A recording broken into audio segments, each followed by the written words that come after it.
ఓం శివ శ్రీమాత్రే నమః. మిత్రులకి శ్రేభిలాషులకి అలాగే నేను ఎంతగా ఆదరిస్తున్న యూట్యూబ్ ప్రేక్షకులందరికీ కూడా పేరు పేరు ధన్యవాదాలు. మిత్రులారా, మీ అందరికీ పరాదేవత ఎల్లవెల్లలా మీతో ఉండి మీ మనోవాంఛ నెరవేర్చాలని మనస్ఫూర్తిగా కోరుకుంటున్నాను. ఇంతకుముందు వీడియోలో ఒక ఏంజిల్ నెంబర్ చెప్పాను. దీపావళి రోజున చేయవలసిన నెంబరు, ఆ సమయానికి మీ చేతిలో ఎంత కావాలంటే డబ్బు రావడానికి ఒక వీడియో చెప్పాను. దానిలో చాలామంది మీ వీడియోలో మీ చేయి కనిపించేది గురువుగారు, నెంబర్ కనిపించి చెప్పారు. చూడండి, ఒకసారి చూపిస్తాను. ఇది 24, అంటే మీకు ఫ్రంట్ కెమెరా కాబట్టి తిరిగేసి కనిపిస్తుంది. ఇక్కడ రాసుకోవాలి. అలాగే ఇక్కడ 741 మణికట్టు దగ్గర రాసుకోండి.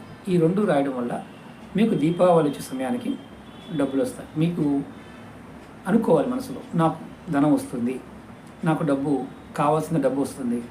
అలాగే మీరు అప్పు ఇచ్చారు, అప్పులు కూడా తిరిగి వస్తాయి అన్న భావంతో మీరు రాసుకోండి. ఇలా రోజు రాసుకుంటూ ఉండండి. ఖచ్చితంగా దీపావళిలోపు మీకు మంచి వార్త వింటారు.